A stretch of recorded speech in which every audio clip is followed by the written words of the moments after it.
Mute. Wasn't sure if it was me, you, or Jan. Okay. Thank you for that song. That song always makes me happy. And good morning. I am Reverend Joan,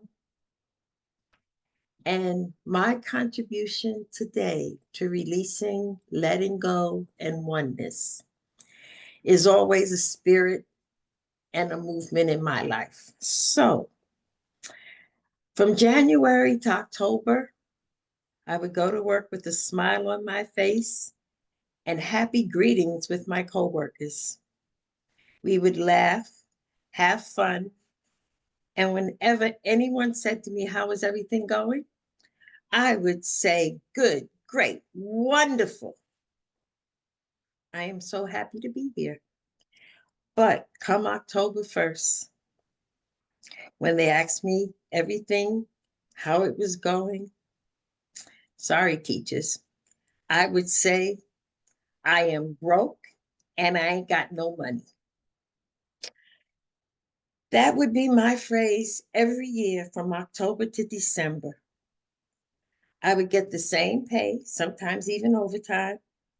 I received 12 sick days a year. So when I retired, I had over 300 sick days, so you know I was there. But for whatever reason, October to December, always it was, "I am broke and I ain't got no money." One year I was at a workshop. At that workshop, again, I said, "I am broke and I ain't got no money." And I was asked why, and I couldn't really give an answer. I know I was behind in all my bills. I knew my lights was getting ready to get turned off. I knew I dreaded thinking of the holiday season, although it always turned out beautiful, loving, and caring, and I enjoyed it. But I did not know why it started again the following year, October to December. I am broke and I ain't got no money.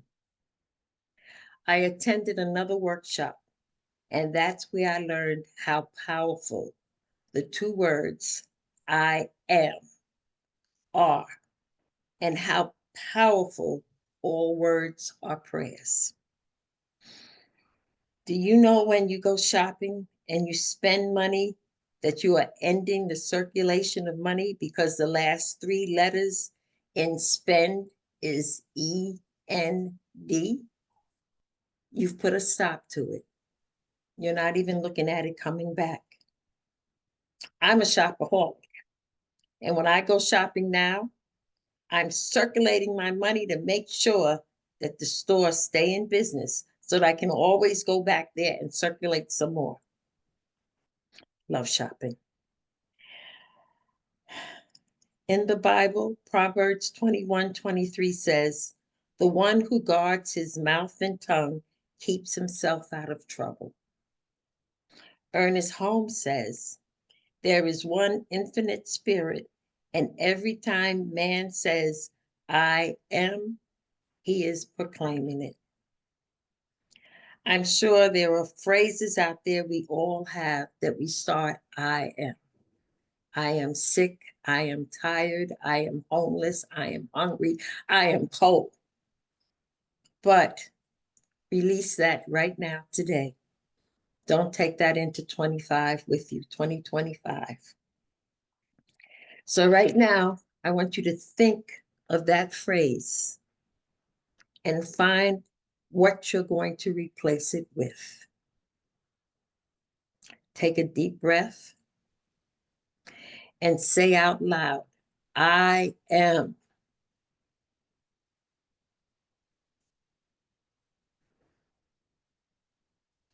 Say it for your spirit now. "I am."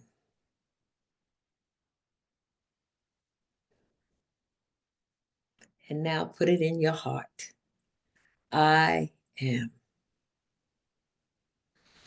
We are all spiritual beings having a human experience. Release and let go of whatever it is you've been carrying.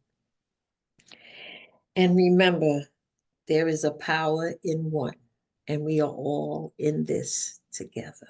Thank you. All right. Thank you, Reverend Joan. I am. So, when I thought about talking about letting go today, I thought about the things that show up for us as practitioners when people ask for a session. One of them is certainly money. And I serve on the World Ministry of Prayer since I became a practitioner. And they taught me 5, 6 years ago that most of the requests would be about money. And there've been a lot about money, but there are also a lot about relationships, including fixing people's relationships who they're not even involved with. It's amazing what we think we can accomplish.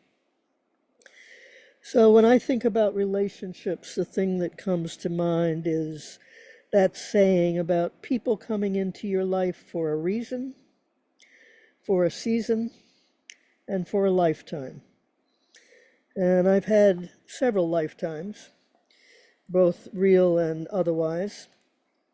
And I've had marriage, I've had really wonderful friendships, and it's so true.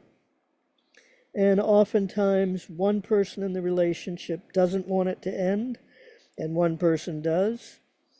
And, when you got two people who are fighting for opposite goals, that makes really interesting situations. So many years ago, I had a husband, and I said, no, no, this can't go on. Too much of this. And I said, the last thing I'd want to do is take care of him when he got old and decrepit. Guess who took care of him for 2.5 years when he got old and demented and blah, blah, blah. So you never know what's going to show up, but trust me, you don't want to really say, I don't want that in my life. Find another way to use that phrase, because people show up if they're meant to show up.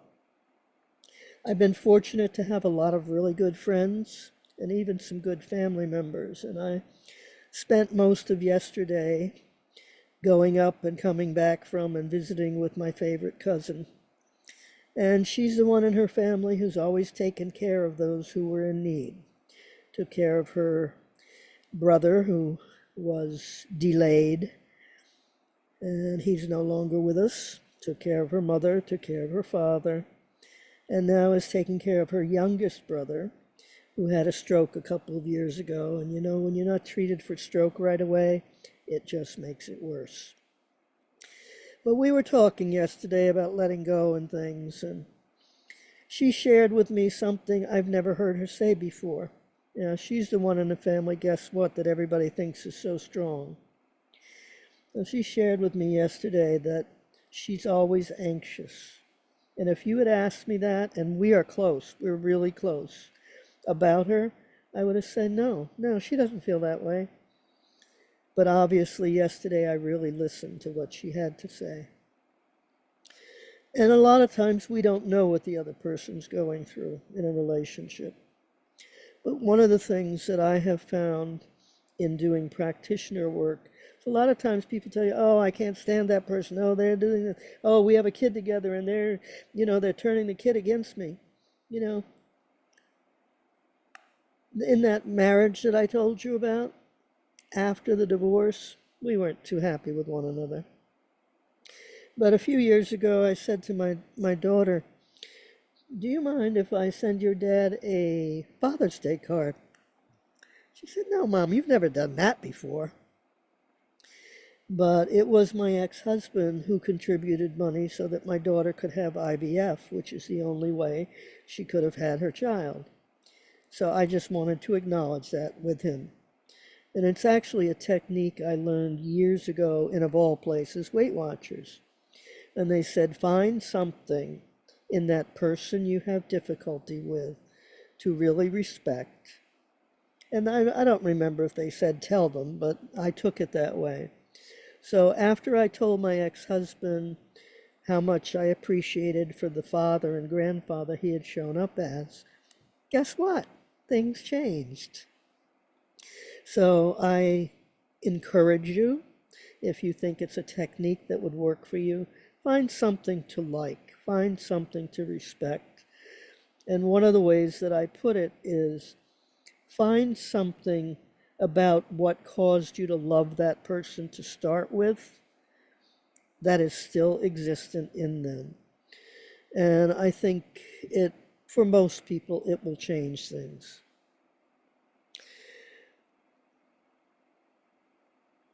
So I know that one of the reasons for that is when you live in truth, it shows up.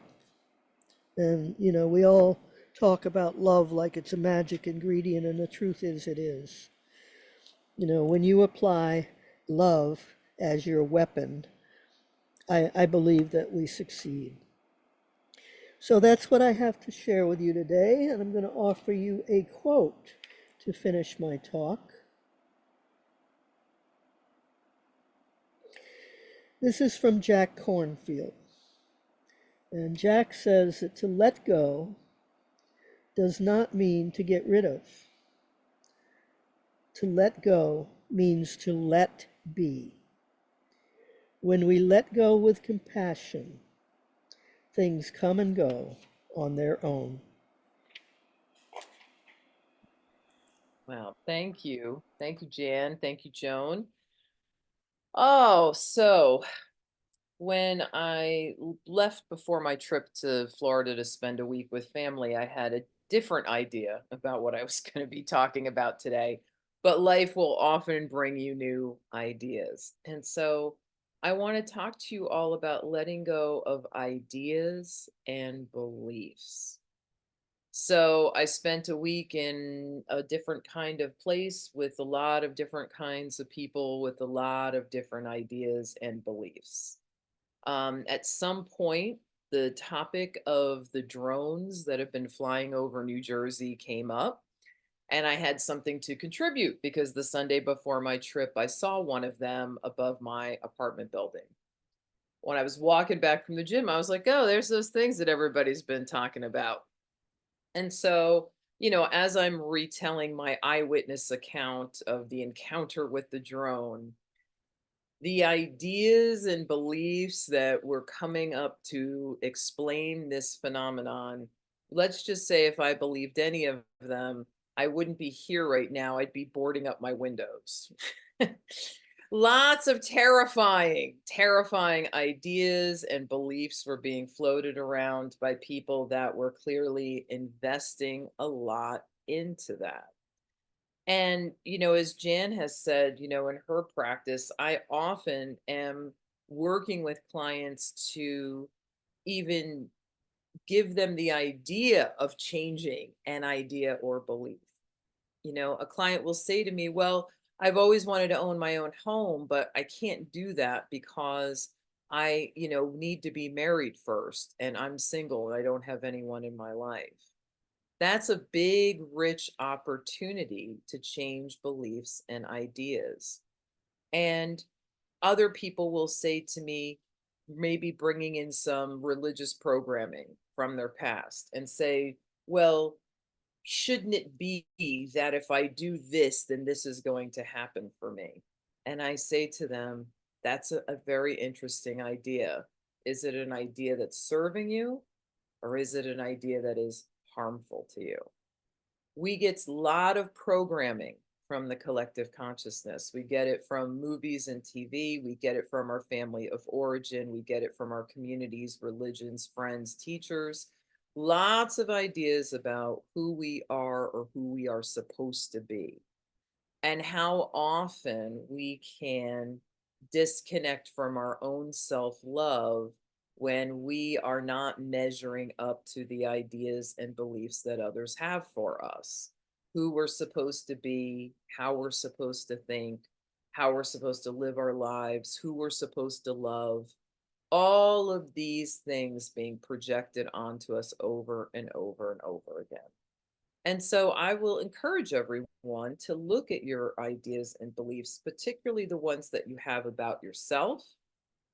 I am moving against one of those beliefs right now.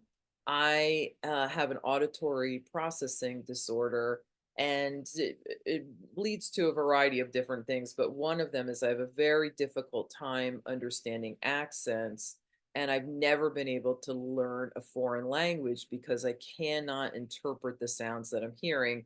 And if I saw something written down, I could interpret it completely. And I decided that I'm going to change that belief about myself. That and so for I am on day 47 of my Spanish language programming that I have been doing, that I'm committing to every day for the next year. And already there is some change. Yes, I'm better at looking at the words and being able to know what they say, and hearing is different, but I am starting to be able to understand, and I'm not even 2 months in, because I decided that having spent time in Europe with people who speak 5 and 6 language naturally, because that's the environment they grow up in, that I wanted to have that flexibility and that ability to connect with people in that way. And so I'm going against that belief. You know, I'd said for years, I can't learn another language. I just can't do this. I don't have the ability to. This disability is getting in the way of that. I can't understand. And decided that I'm going to be curious and open and see what happens. And so question those ideas that you have about yourself, and even create a little experimental laboratory that is your life, to see if what you think about yourself is really the truth. It's also important to look at the ideas that we have about God, universe, source, and we may have differing ideas depending on the languaging that we're using. You know, when I say the word God, there's a particular feeling tone to that. When I say spirit, there's a particular feeling tone. If I say universe, there's a particular tone. But all of those words may have associations that I have picked up along the way that may or may not be accurate or beneficial to me. So look at the way that you look at the higher power of your own understanding and what that means to you. And then I invite you to look at your ideas and beliefs about life and the way that the world works. We get a lot of conditioning in our early years that lead us to believe things like the world is not safe, or people are not safe, or I am okay in this place, but I would not be okay in that place. And yet, what we know about spirit is that it's all oneness. So we energetically are interacting silently with the energy of all form and all potential form. And so the best place to feel safe is to feel safe inside of yourself, so that you are drawing safer experiences and people to you. So take a look at those beliefs and see if, going out of 2024, if maybe you want to leave some of those behind. It's a very good time to question what is, and say for yourself, how is it that I would like it to be? And so I'm going to open up the floor for sharing. If anyone wants to share something that they would like to let go of from 2024, you can share that if you'd like. And then I'm going to lead us through some tapping to clear out some of the old energy from 2024 and allow us to move into 2025 with a fresh start. So I'm going to put this on gallery view. Is there anybody that would like to share something that they would like to let go of?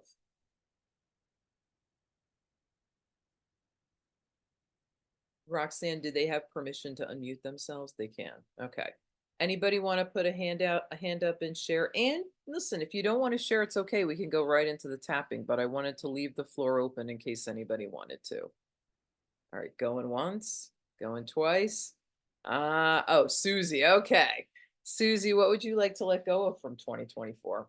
Fear, What did you say? fear.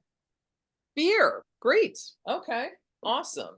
So when we're doing the tapping, think about how fear has showed up for you recently. Okay.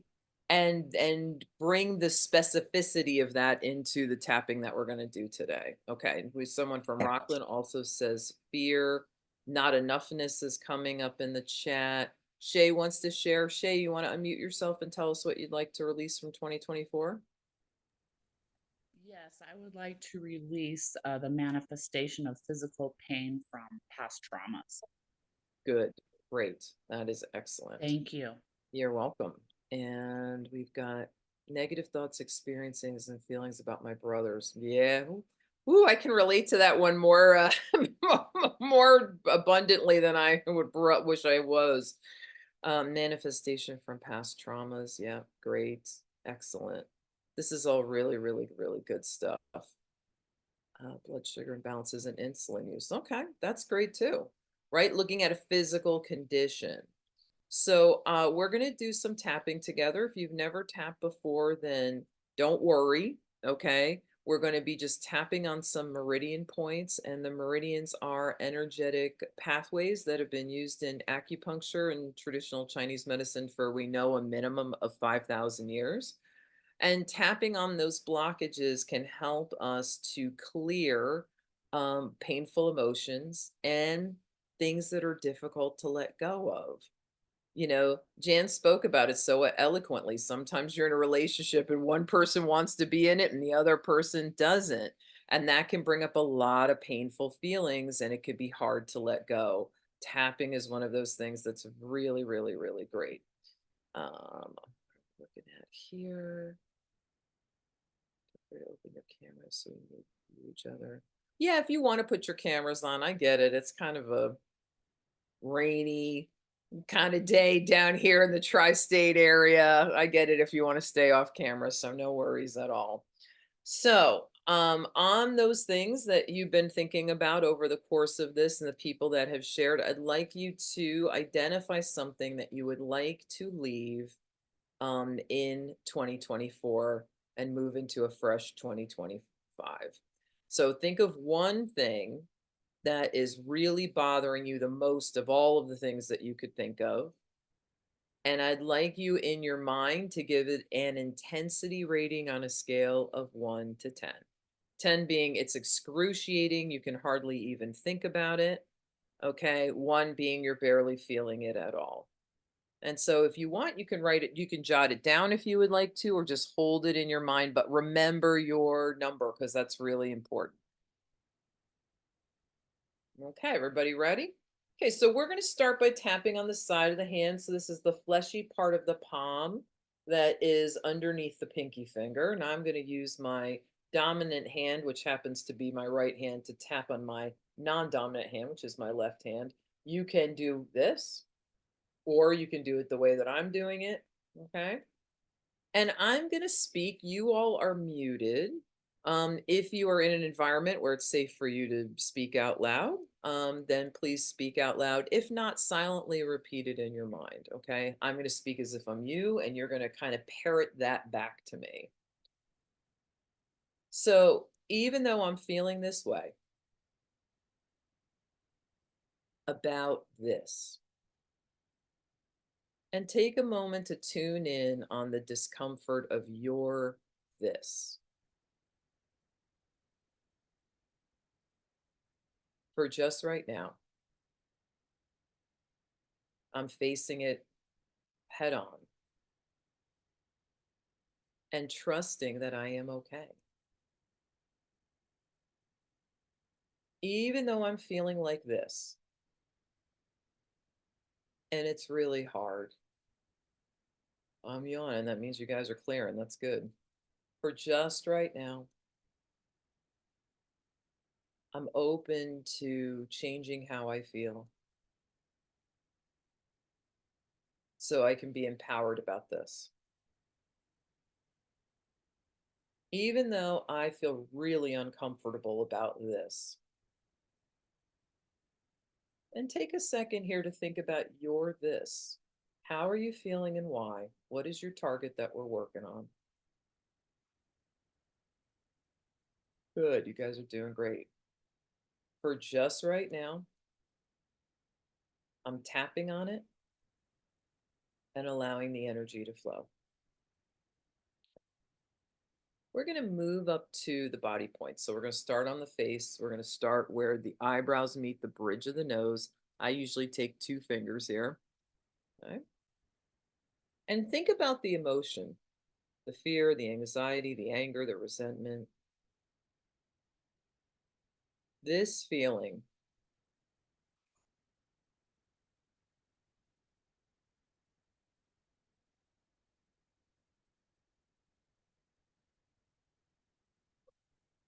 Side of the eye. This feeling.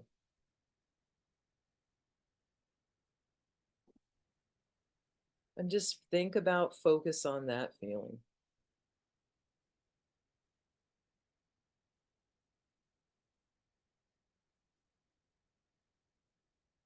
I'm yawning out some clearing yawns. That means y'all are clearing. That's good. Underneath the eyes, this feeling.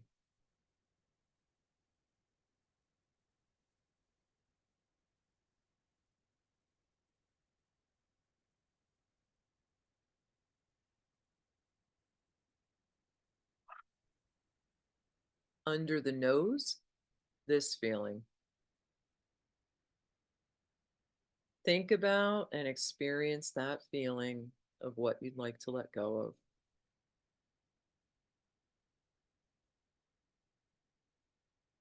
Chin, this feeling.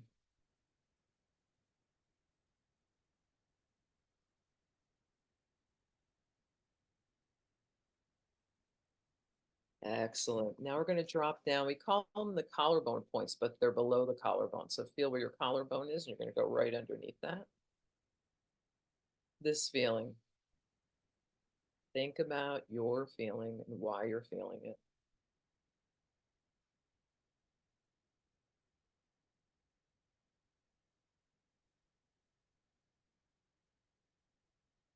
Really good. Now we're going to tap in the center of our chest. That's our sternum. It's going to kind of look like Tarzan. This feeling.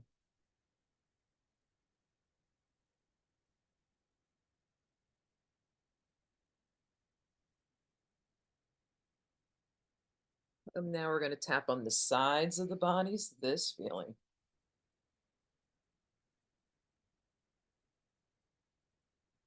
Top of the head. This feeling. Okay.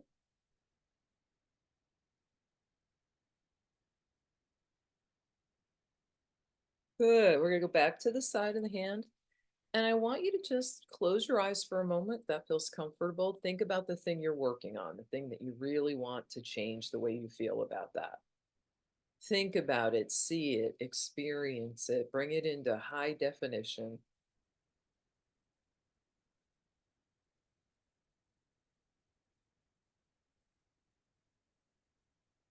Very good. Now we're going to come up to the beginning of the eyebrows. This remaining feeling.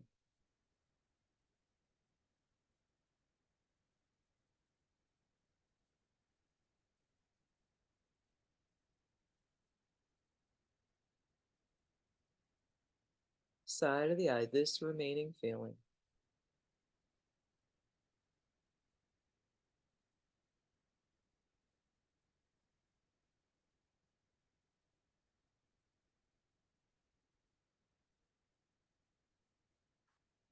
Under the eyes, this remaining feeling. What are you clearing and why? Think about it now.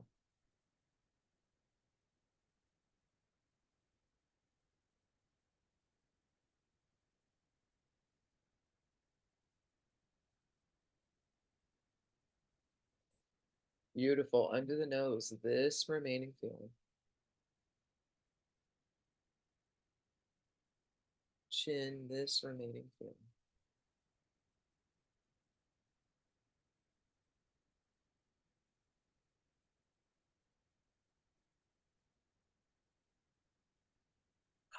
Collarbone, this remaining feeling. Center of the chest, this remaining feeling.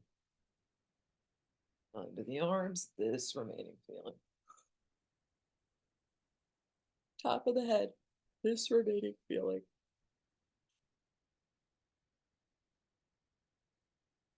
Okay, back to the side of the hand. Take a nice deep breath in through the nose and blow it out through the mouth.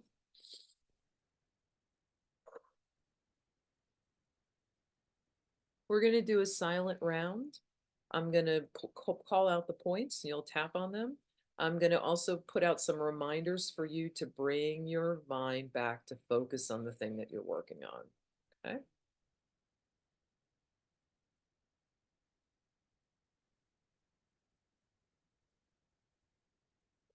Good. Beginning of the eyebrows. What are you feeling and why? Just get in touch with it.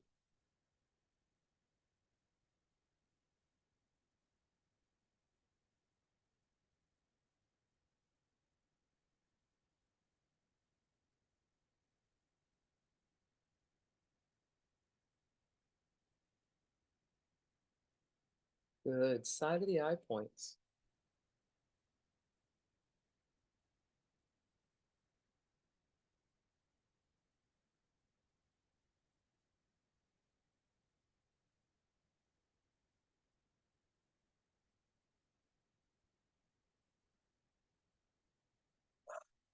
Underneath the eyes.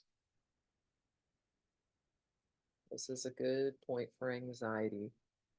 So if you have fear or anxiety in particular, really focus here on what you're working on.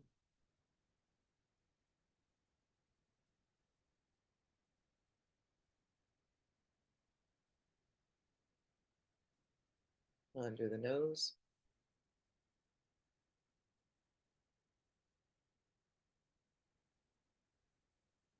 Chin.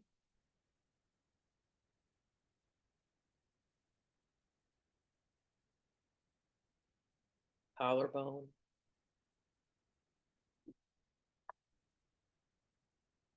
Center of the chest. Under the arms.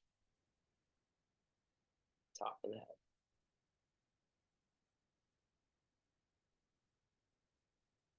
Okay.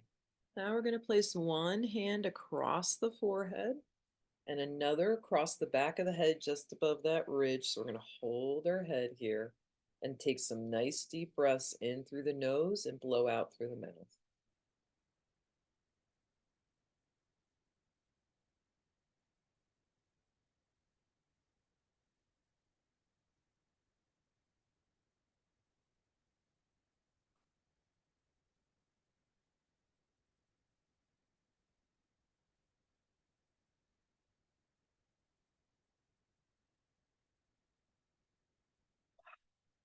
Good. And let's shake the hands out. Okay. And before we move on, take a moment to tune into the thing that you were working on and give it an intensity rating and see if that has changed. And we've got our song, our next song coming up with James and Julie.